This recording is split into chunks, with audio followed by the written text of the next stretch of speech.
Number 1. The desert water trap. So picture this, you're stranded in a scorching desert.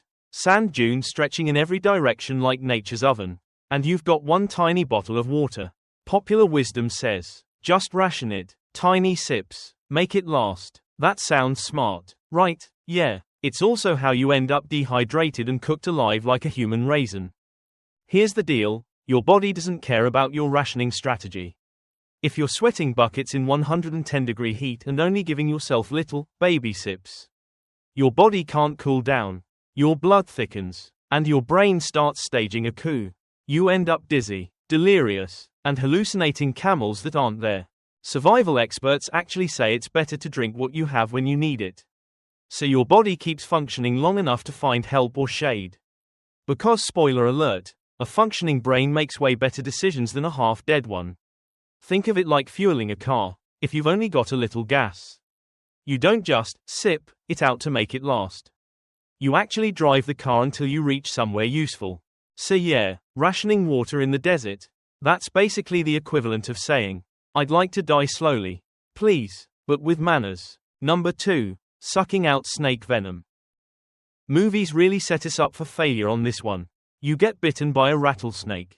Your body dramatically slashes an X over the bite. And then, for maximum gross out effect, starts sucking the venom out like a human Capri Sun. Heroic. Right, wrong, stupidly wrong. First of all, venom spreads insanely fast through your lymphatic system. By the time your friend finishes playing Dracula on your leg, the poison has already RSVP'd to every cell in your body. Plus, guess what happens if your hero has a tiny cut in their mouth? Congratulations, now 2 people are poisoned. Fantastic teamwork. And the cherry on top, cutting open the wound just makes the tissue damage worse. You're literally helping the venom destroy your flesh faster. The actual survival move is way less cinematic. Keep calm. Keep the bitten limb below heart level. Immobilize it, and get medical help as fast as possible. No knives. No mouth suction. Definitely no spit bonding moment. So unless your goal is to turn a bad day into a double funeral, leave the venom sucking to the movies. Number 3. Playing dead with bears. Alright, let's ruin another piece of nature advice you've probably heard. If you see a bear, just play dead. Simple, right? Just flop down, channel your inner fainting goat, and hope this 1,000-pound murder machine loses interest. Except, that's not actually how it works. See, bears aren't a single setting on the dial. Grizzlies, playing dead might save you if one's attacking defensively, like if you accidentally surprised it or wandered too close to her cubs. Black bears, on the other hand, don't get the memo. If you play dead with a black bear, congratulations, you just became an all-you-can-eat buffet lying conveniently on the ground. The real strategy depends on the type of bear and situation. With black bears, experts say you should actually fight back, yell, throw things, make yourself look huge, basically audition for the role of unhinged wilderness lunatic. Grizzlies, stay calm, back away slowly, and only if it charges and makes contact should you pull the whole pretend I'm roadkill trick. So yeah, the just play dead advice isn't survival wisdom. It's survival roulette. Sometimes you live, sometimes you get mistaken for dinner. Nature's fun like that. Number 4. Drinking your own pee. Ah yes, the Bear Grylls special. Lost in the wild, no water, just recycle what your kidneys already gave you. Spoiler, this is a terrible plan unless you really want to cosplay as a pickle jar. Here's the science why bit. Your pee is basically your body's trash juice, full of salts, toxins, and stuff your kidneys worked very hard to remove.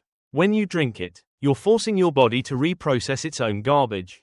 Do it once in a super dire situation. Probably won't kill you. Do it repeatedly. You're just dehydrating yourself faster while marinating in your own waste products. It's like trying to stay alive by eating the contents of your own trash can. Sure, there's a crust of pizza in there, but there's also moldy lettuce and cat litter. Not exactly a long-term survival diet.